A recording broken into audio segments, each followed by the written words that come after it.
Bonjour et bienvenue dans Envie de lecture avec Nathalie Wolf. Bonjour, bonne année. Merci beaucoup Patrice, bonjour et bonne année également. Alors on va recevoir quelqu'un de formidable qui s'appelle Pancho, qui est un dessinateur, qui est un peintre, qui est un caricaturiste. Vous pouvez peut-être nous présenter, on lui dit bonjour déjà. Bonjour Pancho. Bonjour aux deux. Bonjour Pancho.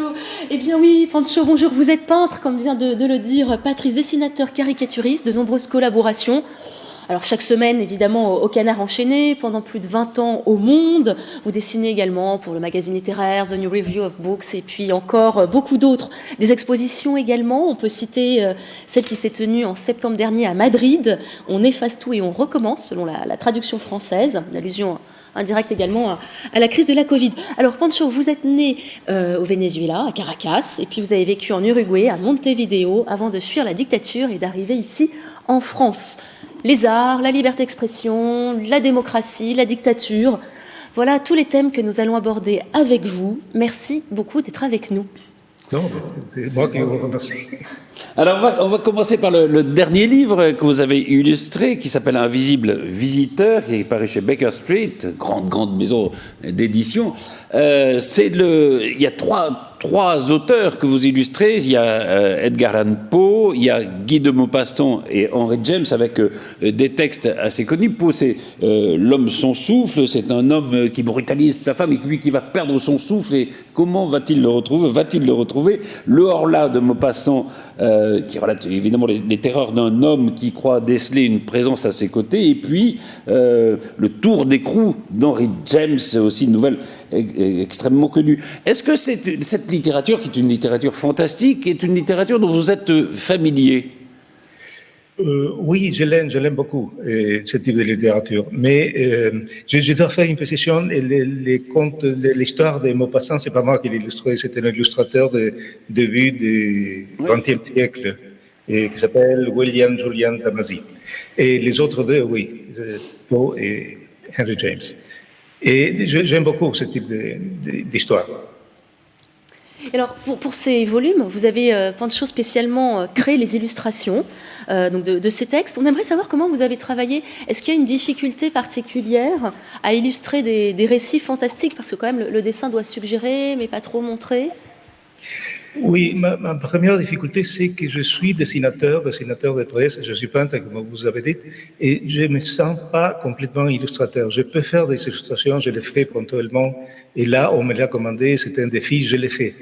Et alors, ça m'a aidé, le fait justement de ne pas l'être, à pouvoir trouver des techniques différentes pour traiter chaque sujet, ce que je préfère. Et dans ces cas-là, oui, j'essaie de ne pas être trop explicite, trop littéraire dans la façon de dessiner, de suggérer plutôt que de dire. Alors justement, on va parler un peu de ce métier de dessinateur de presse. D'abord, c'est un métier qui, on a l'impression comme ça, malheureusement, est un peu en voie de disparition. Il n'y a plus beaucoup. Autrefois, il y avait des dessins en une de tous les journaux. Aujourd'hui, vous êtes au Canard enchaîné, notamment, qui a encore, heureusement, des dessinateurs de presse. Mais c'est vrai que c'est un métier qui a presque tendance à disparaître. Oui, j'ai bien peur. Je ne sais pas qu'est-ce qui va arriver. Je ne sais pas dans 5 ans qu'est-ce qui va arriver avec ce type de choses. Et j'espère que ça va pouvoir continuer.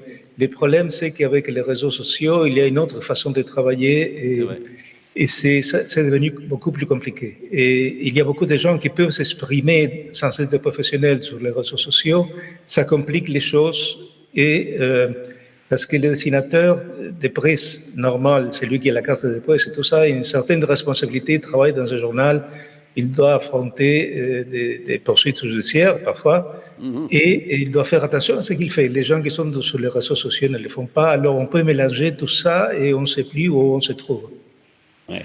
Et alors, vous venez, Nathalie le disait tout à l'heure, vous venez d'Amérique du Sud. Est-ce que vous pouvez nous raconter en quelques mots votre parcours, comment vous êtes arrivé en France, pourquoi? D'accord. Non, j'ai commencé en Uruguay à la fin des années 60, l'année 68. Mon premier dessin publié professionnellement, c'était un portrait de Luther King, peu de jours après son assassinat. Et c'était dans une publication qui s'appelait Marcha, qui est restée mythique, il n'existait plus, qui avait la place du monde dans la société uruguayenne. Et c'était un hebdomadaire, c'était pas un quotidien. Alors, j'ai commencé là et j'ai eu la chance de connaître le directeur, le fondateur, qui c'était quelqu'un qui m'a formaté quelque part. C'était un avocat qui avait fait des études d'économie en France dans les années 20, qui était très francophile. J'ai vu les premiers exemplaires du Monde au sein de cette rédaction. Et à la fin de l'année 59, il m'a confié la page d'humour, c'était la dernière page du journal. Et on a travaillé ensemble jusqu'à fin de l'année 73, quand les coups d'État étaient déjà installés en Uruguay et on fermait toutes les publications. Alors, je suis parti avec ma famille d'abord en Argentine pendant 2 ans. Et je travaillais dans la presse aussi, j'avais commencé. Mais en Argentine, il y avait un autre coup d'État qui approchait, qui allait être beaucoup plus dur, le coup d'État de l'année 76. Et comme j'étais né au Venezuela, j'avais les papiers, je pouvais partir. Je l'ai fait, mon père habitait là-bas, la famille de mon père. Alors, au Venezuela, j'ai travaillé pendant 8 ans dans un journal, un des principaux journaux de Venezuela, El Nacional, et comme il y avait un très bon dessinateur, Zapata, qui faisait la caricature quotidienne nationale vénézuélienne, moi, je me suis spécialisé dans la politique internationale parce que je ne connaissais pas les contextes de la politique vénézuélienne. Et après quelques années, c'est devenu, j'étais très bien professionnellement, mais c'est comme si je ne pouvais plus me développer. Alors je fantasmais avec l'idée d'entrer dans les marchés internationaux. Alors les possibilités, c'était d'aller à New York ou de venir à Paris. New York, c'était très violent à l'époque, fin des années 70. Alors avec ma famille de l'époque, on a décidé de venir à Paris. J'ai eu la chance de pouvoir venir et j'ai commencé c'était l'année 83, j'ai commencé assez vite à collaborer avec les Mondes, mais de façon quotidienne, c'était l'année 86. Ah oui, d'accord. Enfin, ça n'a pas été trop compliqué de trouver du boulot à Paris, comme ça, quand vous êtes arrivé?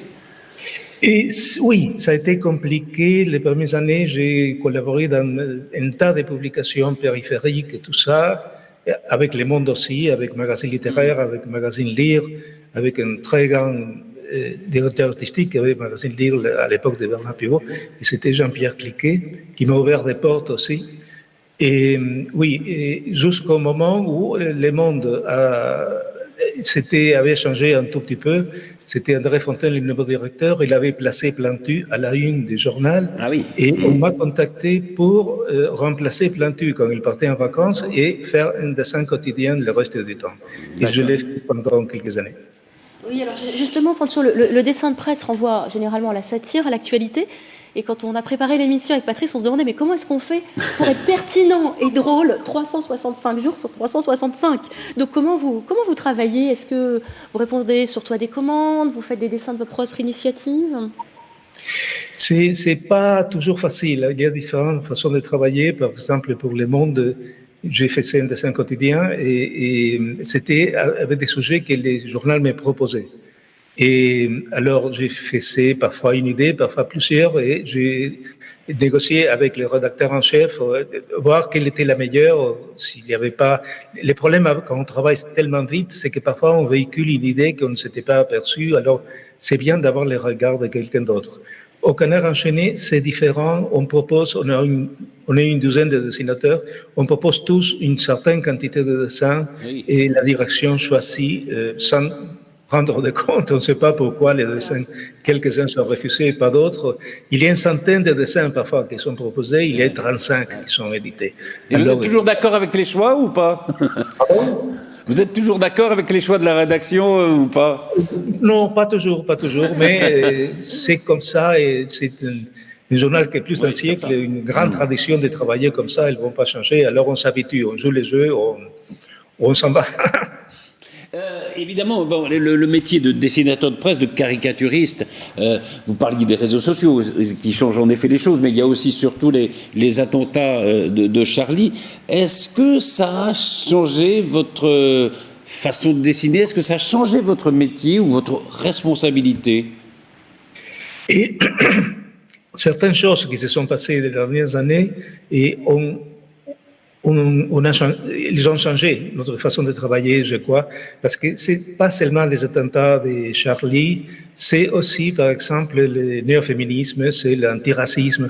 C'est-à-dire, si je veux faire un dessin où il y a, par exemple, quelqu'un qui est pour les vaccins en ce moment, et face à une personne qui est une complotiste, et je suis du côté de celui qui est pour les vaccins, je le suis, je me ferai vacciner. Alors, si dans la place des complotistes, je mets une femme, je peux te taxer des antiféministes. Ah oui. Si je mets une femme voilée, je peux te taxer des islamophobes. Si je mets un black, je peux te taxer de racisme. Alors, il faut faire attention à qu'il n'y ait pas justement des frictions à partir d'une idée qui devrait être très simple. Il y a une dizaine d'années, on ne se posait pas ce type de problème. Oui, ça complique le métier. Oui, ça complique le métier. Peut-être pour finir, oui. Est-ce qu'on peut revoir le dessin que vous projetiez tout à l'heure, voilà. inédit, dessin inédit, et puis que vous avez fait de façon quand même prémonitoire, parce que vous le faites le matin du 6 janvier, je crois. Bon, on ne va pas vous demander de commenter vos dessins, ils parlent d'eux-mêmes. Et quand même, Pancho, vous posez la question, vous qui avez fui la dictature, vous l'évoquiez tout à l'heure. Est-ce que vous pensez que nos démocraties sont des biens fragiles?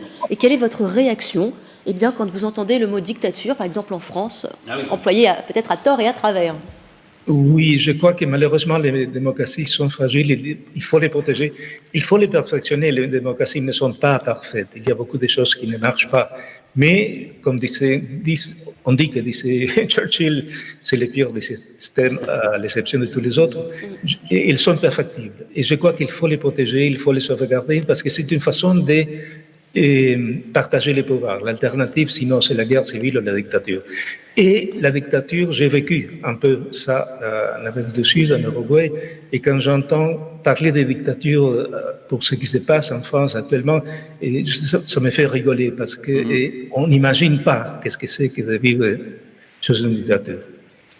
Merci infiniment, Pancho. Alors, je rappelle ce livre chez Baker Street, Invisible visiteur, que vous avez illustré. Et puis, évidemment, on vous retrouve tous les mercredis dans le Canard.